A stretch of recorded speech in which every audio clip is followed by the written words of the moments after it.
నమస్తే, నేను Chandana. Welcome to great Andhra top stories. Babu పాలనపై సర్వత్రా నిట్టూర్పు. తప్పుడు భాష మాట్లాడుతూ కేతిరెడ్డికి జేసీ హితవు. విశాఖ రాజధానే కాకపోతే సీమ లిఫ్ట్ పై తేల్చేసిన జగన్. అపరిమితమైన అధికారాన్ని దక్కించుకున్న చంద్రబాబు నేతృత్వంలోని కూటమి చక్కటి పరిపాలన అందిస్తుందని అంతా భావించారు. గతంలో మాదిరిగా చంద్రబాబు ప్రభుత్వం తప్పులు చేయదని, అధికారాన్ని అంత సులువుగా చేజార్చుకోదని చాలామంది మాట్లాడుకున్నారు. జనం అనుకున్నది ఒకటైతే జరుగుతున్నది మరొకటి. కూటమి ప్రభుత్వం ఏడాదిన్నర పాలనకే జనంలో సణుగుడు. చంద్రబాబు ప్రభుత్వం ఎందుకు ఇలా పరిపాలిస్తోందనే అసంతృప్తితో కూడిన చర్చ జనంలో మొదలైంది. మంచి పరిపాలనాదక్షుడిగా పేరు తెచ్చుకున్న చంద్రబాబు నుంచి ఇలాంటి పాలన కాదు కదా ఆశించిందనే మాట ఎక్కువగా వినిపిస్తోంది. నిజమే, చంద్రబాబు తనను అభిమానించే వాళ్లలో కూడా నిరుత్సాహం నింపేలా పరిపాలన సాగిస్తున్నారు. పాలనపై ఆయనకు పట్టుపోయింది. అధికారులు ఎవ్వరూ ప్రభుత్వ పెద్దల మాట వినే పరిస్థితి లేదు. అంతేకాదు, కూటమి ప్రజాప్రతినిధులు కూడా గతంలో ఎన్నడూ లేని విధంగా కట్టుతప్పి ప్రదర్శిస్తున్నారు. టీడీపీ అనుకూల మీడియాలోనే కూటమి ప్రజాప్రతినిధుల దోపిడీ దౌర్జన్యాలపై అప్పుడప్పుడు కథనాలు వస్తున్నాయి. సాధ్యమైనంత వరకు వాటిని ఆ మీడియా దాచాలని ప్రయత్నిస్తున్నా మరీ బరి తెగించి ప్రవర్తిస్తుండటంతో రాయక తప్పనిసరైంది. ఈ ప్రభుత్వం మళ్ళీ వస్తుందా రాదా అనే అనుమానం కూటమిలోనే కలుగుతోందంటే పరిపాలన ఏ రకంగా సాగుతున్నదో అర్థం చేసుకోవచ్చు. ఇంత తక్కువ సమయంలో ఇలాంటి చర్చ జరగడం కూటమికి రాజకీయంగా మంచిది కాదు. ఇంకా 3.5 ఏళ్ల సమయం కూటమికి మిగిలింది. అయితే ప్రభుత్వం కొనసాగడంపై చర్చ మొదలైతే రానున్న రోజుల్లో కూటమి ప్రజాప్రతినిధులు మరింత రెచ్చిపోయే ప్రమాదం ఉంది. అసలే అధికారం అంటే ప్రజలకు సేవ చేయాలన్న ఆలోచన, ఆశ ప్రజాప్రతినిధులు కొరవడింది. దీపం ఉండగానే ఇంటిని చక్కదిద్దుకోవాలనే ఆలోచన ఉన్నోళ్లే ఎక్కువ. ఈ నేపథ్యంలో అధికారంలో ఉన్నప్పుడే దాచుకోవడమైనా చేయాలని ఎమ్మెల్యేలు, మంత్రులు గట్టి నిర్ణయానికి వచ్చినట్టు కనిపిస్తోంది. డిప్యూటీ సీఎం పవన్ కళ్యాణ్ మాత్రం ఇంకా 15 ఏళ్ల పాటు కూటమిగా కలిసి ఉంటామని పదే చెప్తున్నారు. పవన్ ఉద్దేశంలో 3 పార్టీలు కలిసి ఉంటే అధికారంలో కొనసాగొచ్చని. అయితే క్షేత్రస్థాయిలో పరిస్థితులు మారుతున్నాయి. ఆ వాస్తవాన్ని ఆయన ఇంకా గుర్తిస్తున్నట్టుగా లేదు. ఇంకా 3 దఫాలు కూటమే అధికారంలో కొనసాగాలంటే పాలనలో లోపాలను సవరించుకోవాలి. ఆ పని చేయకపోగా తప్పుల్ని సమర్థించుకుంటున్న వైనం ఆందోళన కలిగిస్తోంది. ప్రభుత్వ వైద్య కళాశాలల ప్రైవేటీకరణ, ప్రత్యర్థులపై అక్రమ కేసులు, తాజాగా రాయలసీమ లిఫ్ట్ ఇరిగేషన్పై సీఎం రేవంత్ రెడ్డి కామెంట్స్ను సమర్థించుకునేలా సీఎం చంద్రబాబు వ్యవహరించడం, ఇలా అనేక అంశాలు ప్రభుత్వంపై వ్యతిరేకతకు దారితీశాయి. అయితే సరిదిద్దుకోలేనివి మాత్రం కాదు.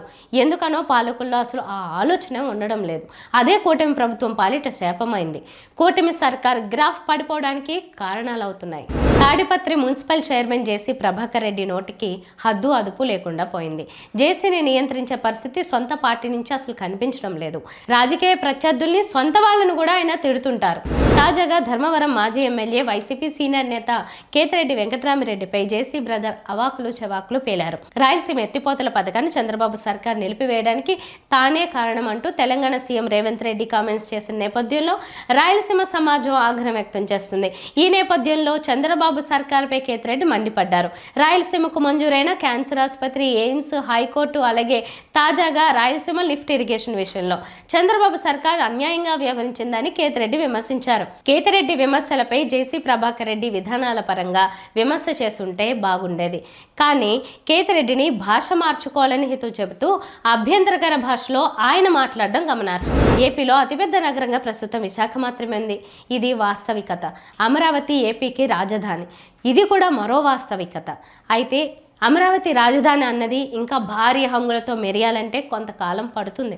అంతవరకు విశాఖలోనే ప్రభుత్వం చేసే కార్యక్రమాలు కానీ, సదస్సులు కానీ, జాతీయ అంతర్జాతీయ ఈవెంట్స్ కానీ జరుగుతూ ఉంటాయి.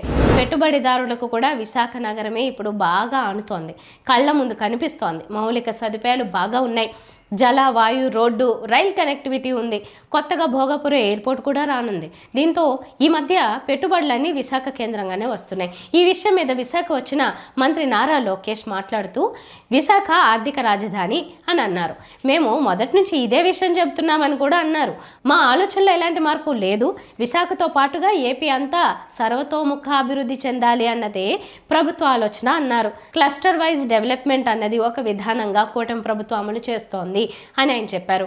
ఎక్కడ ఏ వనరులు ఉన్నాయో వాటిని అందుబాటులోకి తీసుకుని వస్తూ పెట్టుబడులు పెట్టించడం ద్వారా స్థానికంగా ప్రగతిని సాధిస్తామని అన్నారు. విశాఖ సహా ఉత్తరాంధ్ర జిల్లాలకు ఇటీవల కాలంలో పెట్టుబడులు పెద్ద ఎత్తున వచ్చాయని నారా లోకేష్ ఈ సందర్భంగా గుర్తు చేశారు. రాయలసీమ లిఫ్ట్ ఇరిగేషన్ ప్రాజెక్ట్ చుట్టూ ఆంధ్రప్రదేశ్ రాజకీయం తిరుగుతోంది. తనపై గౌరవంతోనే రాయలసీమ లిఫ్ట్ ఇరిగేషన్ ప్రాజెక్టు పనులు జరగకుండా ఏపీ సీఎం చంద్రబాబు చర్యలు తీసుకున్నారని తెలంగాణ సీఎం రేవంత్ రెడ్డి కామెంట్స్ చేయడంపై వైసీపీ నేతలు మండిపడుతున్నారు. ఈ నేపథ్యంలో ఇవాళ మీడియా ముందుకొచ్చిన మాజీ ముఖ్యమంత్రి వైసీపీ అధినేత వైఎస్ జగన్మోహన్ రెడ్డి రాయలసీమ లిఫ్ట్ పై కీలక కామెంట్స్ చేశారు. తాము అధికారంలోకి వచ్చిన వెంటనే సీమ లిఫ్ట్ ఇరిగేషన్ ప్రాజెక్టును వాయువేగంతో పూర్తి చేస్తామని తేల్చి చెప్పడం విశేషం. ఇప్పటికే 60-70% పనులు పూర్తయినట్టు వైసీపీ నేతలు చెబుతున్న సంగతి తెలిసిందే. మీడియా సమావేశంలో సీమ ప్రాజెక్టుపై జగన్ ఇంకా ఏమన్నారో తెలుసుకుందాం. రాయలసీమ లిఫ్ట్ పై వాస్తవాలు అందరికీ తెలియాలని జగన్ అన్నారు. రాష్ట్రాన్ని చంద్రబాబు ఎలా తాకట్టు పెట్టారో సీఎం రేవంత్ రెడ్డి చెప్పారన్నారు. రాయలసీమ లిఫ్ట్ అవసరం లేదని మాట్లాడుతున్నారని ఆయన ఆగ్రహం వ్యక్తం చేశారు. చంద్రబాబు రేవంత్ మధ్య రహస్య ఒప్పందం కుదిరిందని వైఎస్ జగన్ ఆరోపించారు. రాయలసీమ లిఫ్ట్ సీమ నెల్లూరుకు సంజీవిని అన్నారు. రాయలసీమ విషయంలో చంద్రబాబుది విలన్ పాత్ర అని జగన్ ఆగ్రహించారు.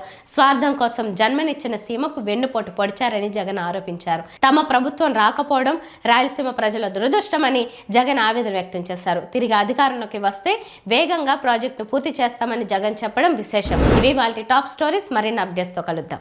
నమస్తే.